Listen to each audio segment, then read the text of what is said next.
Good morning, students. Today our economics topic will be real GDP and nominal GDP. So real GDP क्या होती है, nominal GDP क्या होती है, अपन देख लेते हैं. तो नॉमिनल जीडीपी पहले अपन डिस्कस कर लेते हैं. देखो, जीडीपी मैंने पहले ही बताया था. जीडीपी एक्चुअली होता क्या है, जितनी भी वैल्यू के गुड्स और सर्विसेज आप बना रहे हो उसका प्राइस एस्टिमेशन लगाना कि कितने के बने उसको जोड़ देना. उस सम को अपन क्या बोलते हैं, उस प्राइस को. जो भी अपन ने देखो क्या होता है, जैसे कि कोई भी पेन है अपन ने बनाया है, ये गुड़ी है. अब इसको अपन ने 10 रुपये में बेचा, जैसे कि 100 पेन हमने 10 रुपीज़ में बेचे, तो 100 × 10, तो ऐसे एक वैल्यू निकल के आ जाएगी जैसे कि 1000. तो ये जो एक वैल्यू निकल के आई 1000, इसी को अपन जोड़ रहे हैं ना, तो जीडीपी वही होता है. और जीडीपी का मतलब ये ग्रॉस डोमेस्टिक प्रोडक्ट. तो डोमेस्टिक यानी कि डोमेस्टिक टेरिटरी का कंसेप्ट आपने देखा था, है ना. तो जो वीडियो में अपन ने देखा था, उस डोमेस्टिक टेरिटरी इंडिया की बाउंड्री के अंदर जो भी हमने प्रोडक्शन एक्टिविटी करी हुई है, प्रोडक्शन किया है, तो उसकी वैल्यू को हम जोड़ रहे हैं. तो नॉमिनल जीडीपी क्या होता है? Nominal GDP is the value of goods and services calculated at current prices. इसको करंट प्राइसेस पे कैलकुलेट किया जाता है. ओके. तो नॉमिनल, इसका फॉर्मूला बनेगा nominal GDP is equal to quantity जितना आपने बनाया इनटू करंट ईयर प्राइस. तो इसको जब भी अपन जीडीपी को काउंट करते हैं तो उसको करंट प्राइसेस पे किया जाता है ना. तो ये करंट प्राइसेस पे होगी. अब इसके कुछ पॉइंट्स हैं. It is not a good indicator of welfare of people. ये वेलफेयर, लोगों की भलाई को ठीक से दर्शाता नहीं है, एक अच्छा इंडिकेटर नहीं माना जाता है. It increases even when the quantity does not increase. It shows inflation and production of values both. अब यहाँ पर कह रहा है कि ये जो अपना नॉमिनल जीडीपी है, ये जब बढ़ता है तो ऐसा भी होता है कि अपन ने क्वांटिटी कुछ भी नहीं बढ़ी पर प्राइसेस बढ़ गई है, तो ये तो करंट ईयर की प्राइसेस पे कैलकुलेट हो रहा है. तो करंट ईयर की प्राइस पे अगर कैलकुलेट हो रहा है तो वो बढ़ता हुआ दिखाएगा. अभी अपन एग्जांपल के थ्रू भी समझेंगे कि ऐसा कैसे हो रहा है. ओके. अभी आप इतना जान लीजिए कि किस पे होता है काउंट. करंट ईयर पे काउंट होता है, करंट ईयर की प्राइसेस पे. Okay. Now it shows inflation and production values both. ये क्या दिखाता है, महंगाई भी दिखाता है और प्रोडक्शन वैल्यू भी दिखाता है. क्यों प्रोडक्शन वैल्यू? क्योंकि क्वांटिटी इसमें मल्टीप्लाई हो रही है.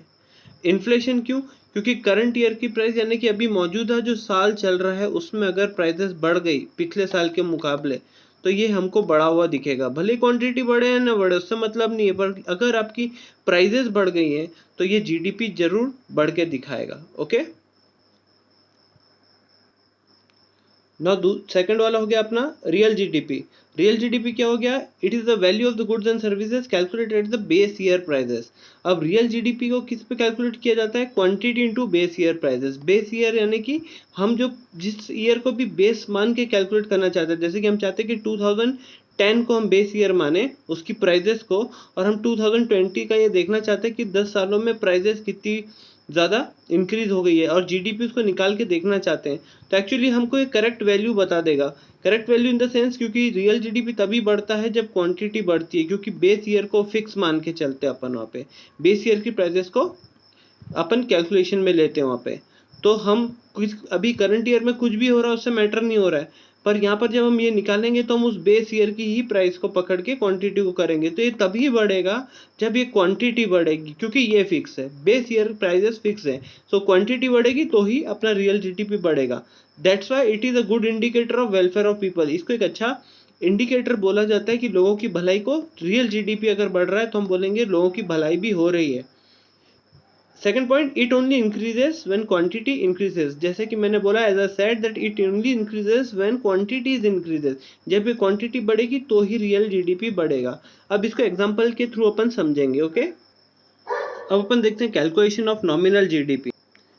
यहाँ पर here I have assumed only 2 goods are been manufactured. Okay. सिर्फ 2 ही गुड बन रहे हैं अपनी इकोनॉमी में, व्हीट और राइस. Quantity 10 kg. ठीक है. It is 10 kg in each case. Wheat भी हमने 10 kg उगाए, राइस भी 10 kg, और उसकी प्राइजेस 2010 में थी 5 दोनों की. 2020 में कितनी हो गई है? 10-10. ओके. डबल हो गई अपनी प्राइजेस यहाँ पे डबल हो गई है, ध्यान रखना. ओके. अब नॉमिनल जीडीपी अपन निकालते कैसे हैं? Quantity into current year prices. तो करंट ईयर पे अपन कैलकुलेट करेंगे. तो हम जब यहाँ पर निकालेंगे तो अगर 2010 पे निकाला होता इन्होंने तो क्या आता? 10 × 5 50. 10 × 5 50, और इसका टोटल कितना बनता? 100. तो उस साल हम बोलते हैं कि यार हमें जीडीपी 100 है. ठीक है. अब हमने 2020 में भी कैलकुलेट करके देखा. उस टाइम हमने देखा कि क्वांटिटी 10 ही थी, अभी भी 10 ही है, इसमें कुछ भी बढ़ोतरी नहीं हुई, इसमें there is no increment at all, same ही है। और यहाँ पर जो प्राइसेस है वो 10 हो गई है। तो हम तो जानते हैं कि भाई नॉमिनल जीडीपी क्या है, हमारी quantity into current year price, पर अभी करंट ईयर प्राइसेस क्या चल रही है, 10 रुपीज़, जस्ट डबल हो गई है। तो 10 इंटू 10 100, 10 इंटू 10 100, और ये 200। तो अभी इसको देख के आपको क्या लग रहा है कि सीधा कितने का इंक्रीमेंट हो रहा है यहाँ पे, 100 का, 100 से सीधा 200 हो गया है। तो एक तरह हमारी जीडीपी एक डबल हो गई है, ठीक है। तो ये दिखाता है आपको सीधी आपकी जीडीपी डबल हो गई है, which is good sign. But यहाँ पर लोगों का वेलफेयर हो रहा है क्या? यहाँ पे जो गुड्स हैं, जो गुड्स एंड सर्विसेज बन रहे हैं आपके, वो तो बढ़े ही नहीं। पॉपुलेशन तो बढ़ी होगी 10 साल में, पर ये गुड्स एंड सर्विसेज तो बढ़े नहीं। तो how can you say that there is welfare of the people is happening in the economy? कैसे कहेंगे अपन इकोनॉमी में वेलफेयर हो रहा, भलाई हो रही लोगों की? ये तो सीधा सीधा आप बोलोगे सर ये तो महंगाई हुई है एक तरह से, ओके। पर यहाँ पर नॉमिनल जीडीपी हमको ये दिखाता है कि ये बढ़ रहा है, okay. Now how to calculate real GDP? अब रियल जीडीपी उसी केस में क्या होता है, same example, wheat rice 10 kg each, prices 2010 2020, यहाँ पे प्राइजेस कितनी है 2010 में 5, और 2020 में कितनी है प्राइजेस, यहाँ पर 10 है, ओके। यहाँ पर भी डबल हो गया है। पर अभी अपन देखते हैं कि 2010 में अगर हम रियल जीडीपी निकालते हैं ईयर 2010 में, तो कैसे आता, ये क्वांटिटी देखते हैं अपन, ओके, जो कि सेम ही है। अब वहाँ पर हम देख रहे हैं कि कितनी थी, 5 रुपीज़ प्राइस था। ये बेस ईयर पकड़ेंगे अपन, ओके। जो बेस ईयर प्राइजेस रखी है अपन उसको पकड़ेंगे कि बेस ईयर की जो प्राइजेस है उसी के हिसाब से कैलकुलेट होगा। तो यहाँ पर बेस ईयर अगर आप 2020 का कैलकुलेट कर रहे होते हैं और इसका 2010 का नहीं भी निकाल रहे होते हैं, या फिर उस टाइम का निकाला होता, तो ये जो प्राइजेस है 2010 में, तो अगर निकालते तो ये क्या हो जाती है आपकी 50-50, क्योंकि वहाँ पर भी क्या था 50-50। मीन्स अभी ये जो इंक्रीमेंट है अपना नॉमिनल जीडीपी का, वो तो करंट ईयर की प्राइजेस पे रहता। तो यहाँ पर ये है कि जब तक आपकी प्राइजेस चेंज नहीं हो रही है, यहाँ देखिए प्राइजेस 2020 यहाँ पर बढ़ गई है, इंक्रीज हो गई है, तो यहाँ पर इन्फ्लेशन तो हुआ है, बट रियल जीडीपी आपको क्या दिखा रहा है 50-50। यहाँ पर उतना ही इंक्रीमेंट हुआ है, ज़्यादा नहीं हुआ है, मतलब कुछ भी नहीं हुआ, मतलब 50 same as it is figure आ रहा है। तो यहाँ पर आपको ये बता रहा है कि कुछ भी इंक्रीमेंट नहीं हुआ। मतलब कि ये चीज़ कब बढ़ेगी रियल जीडीपी, जब आपकी क्वांटिटी बढ़ेगी, क्योंकि आपकी बेस ईयर की प्राइस जिसको आप अगर आप 2010 से 2020 का डाटा निकाल रहे हैं, और इसको आप यहाँ से ध्यान रख सकते हैं 2020 में आप डाटा निकाल रहे हैं, तो यहाँ पर हम क्या कर रहे हैं, क्वांटिटी इनटू बेस ईयर उसको ही निकाल रहे हैं। बट से फॉर एग्जांपल अगर यहाँ 10 की जगह होता 20 हो जाता, तो अब क्या होता 20 इंटू 5, 20 इंटू 5, तो ये 50 की जगह हो जाता है यहाँ पे 100, और यहाँ पर भी 100, और फिर यहाँ पे हम टोटल करते हैं इसका, तो ये हो जाता है 200। देन यू कैन से कि बढ़ा, पर ये कब बढ़ता है, जब सिर्फ क्वांटिटी आपकी बढ़ी। तो रियल जीडीपी एक करेक्ट मेजर रहता है किसी भी इकोनॉमिक वेलफेयर को देखने के लिए, क्योंकि अगर रियल जीडीपी राइज हो रही है तो आप बोल सकते हैं लोगों की भलाई हो रही है। इसको बेहतर होगा आप नॉमिनल कर लीजिए समझने के लिए, अदरवाइज ये चीज़ कन्फ्यूज़न करेगी।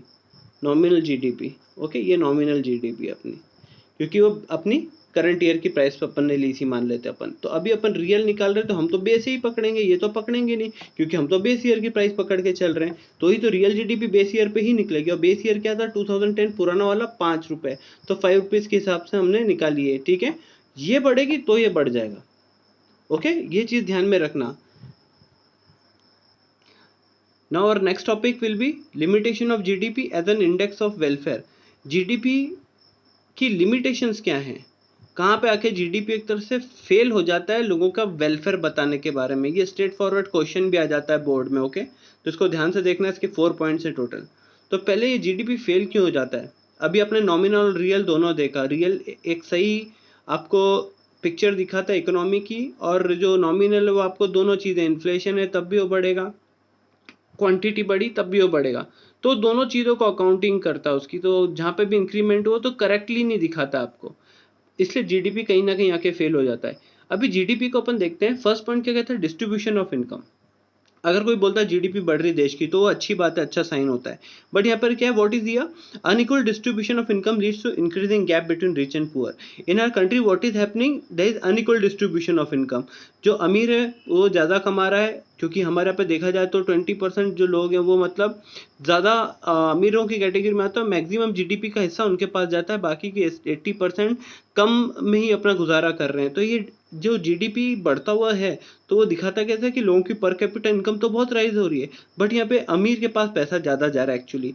तो it increases the gap between rich and poor, ये एक दूरी बढ़ा रहा है, अमीर ज़्यादा हो रहे हैं, गरीबी बढ़ती जा रही है हमारे देश में, गरीबों का नंबर ज़्यादा होता जा रहा है। ओके, हियर सेकंड पॉइंट है कंपोजिशन ऑफ जीडीपी, कि जीडीपी में गुड्स, वैल्यू ऑफ गुड्स अपन लेते हैं तो गुड्स कौन कौन से बन रहे हैं, डिफेंस गुड्स भी बन रहे होंगे, कारें भी बन रही होंगी, लग्जरी प्रोडक्ट जो जिसको गरीब नहीं खरीद सकता है, उसके काम की नहीं है लग्जरी प्रोडक्ट्स। ओके, बड़े बड़े टेलीविजन्स, महंगे वाले मोबाइल्स, ये आईफोन्स, ये गरीबों के लिए नहीं है। तो क्या लोगों की भलाई हो रही है कि कंपोजिशन ऑफ जीडीपी के हिसाब से? तो कंपोजिशन ऑफ गुड में not be welfare oriented, example defence good. अब यहाँ पर डिफेंस गुड का एग्जांपल लिखा होता है। डिफेंस गुड क्या होता है, लोगों की भलाई करते हैं बट इनडायरेक्टली करते हैं, डायरेक्ट बेनिफिट नहीं देता, but it helps in maintaining peace in the country, security of the people, कि कोई दूसरा कंट्री अटैक ना कर दे। तो एक इनडायरेक्ट बेनिफिट जरूर मिलता है, बट इससे कोई डायरेक्ट बेनिफिट नहीं होता है। तो अगर जीडीपी इसकी वजह से राइज हो रही है और डिफेंस गुड पे ज़्यादा पैसा जा रहा है, खर्च हो रहा है, तो इससे गरीब का कुछ फ़ायदा नहीं होने वाला। गरीबों को कोई डिफेंस गुड की भी ज़रूरत नहीं है, कोई लग्जरी प्रोडक्ट्स की भी ज़रूरत नहीं है। तो दोनों ही कंपोजिशंस में एक जीडीपी बढ़ रही है बट उनसे लोगों का वेलफेयर नहीं हो रहा है। Okay, third, non monetary exchange. Non monetary मतलब जहाँ ऐसी जगह जहाँ पर हम सीसी इकोनॉमी देखते हैं, बार्टर सिस्टम। तो in some rural areas barter system is still present, so all this transaction are unrecorded, this leads to under estimation of GDP. अब क्या होता है कि कुछ ऐसी जगह हैं जैसे कि बिहार में कुछ जगह आज भी जो मजदूर काम कर रहे हैं तो उनको इन काइंड दे दिया जाता है, पैसा कैश के रूप में नहीं देते हैं। जैसे कि अपने अनाज जो उगाए तो उसी अनाज में से कुछ हिस्सा आपको दे दिया। सो दिस इज अनरिकॉर्डेड, ये अनरिकॉर्डेड रह जाता है, तो हमारी जीडीपी में इसका एस्टिमेशन नहीं हो पाता है, तो हमारी जीडीपी अंडर एस्टिमेटेड हो जाती है। Last point is externalities. GDP index is not accounted for externalities, that is good and bad impact on the economic activities on the environmental pollution without paying the price or the penalty. अब externalities क्या होती है, positive externality भी होती है, negative externality भी होती है। ओके, तो यहाँ पर जो अपने एनवायरनमेंट है उस पर हो सकता है अच्छा भी इफेक्ट पड़ रहा होगा इकोनॉमिक एक्टिविटीज का, बुरा भी इम्पैक्ट पड़ रहा होगा अपनी इकोनॉमिक एक्टिविटीज का। तो बगैर कोई प्राइस या पेनल्टी लेकर ये एंजॉय करते हैं हम लोग या फिर भुगतते भी हैं। तो दोनों ही केस में इफ यू एंजॉइंग और if you are paying this price of the destruction of the environment doesn't matter. हम इसके एग्जाम्पल से समझेंगे कि क्या चीज़ होती है। पॉजिटिव एक्सटर्नैलिटी क्या होती है, जैसे कि garden made by Reliance India, Reliance company ने गार्डन बनाया सोसाइटी में, तो सब पीपल वहाँ जाएंगे, एंजॉय करेंगे, गार्डन अच्छा रहेगा उनके लिए, एक हेल्थ बेनिफिट्स मिलते हैं, तो दैट इज गुड। बट ये जो पीपल जो बाहर से आके घूम रहे हैं उसमें फिर जा रहे हैं, तो वो चीज़ के लिए कुछ पैसा पे करना पड़ रहा है कि उनको नहीं, फिर भी एंजॉय कर रहे हैं, तो that is a positive impact, अच्छी बात है। तो जीडीपी इसको ध्यान में नहीं रखती, इस प्राइजेस वगैरह को, क्योंकि ये जो भलाई की है इसका जीडीपी में कोई हिसाब किताब नहीं है।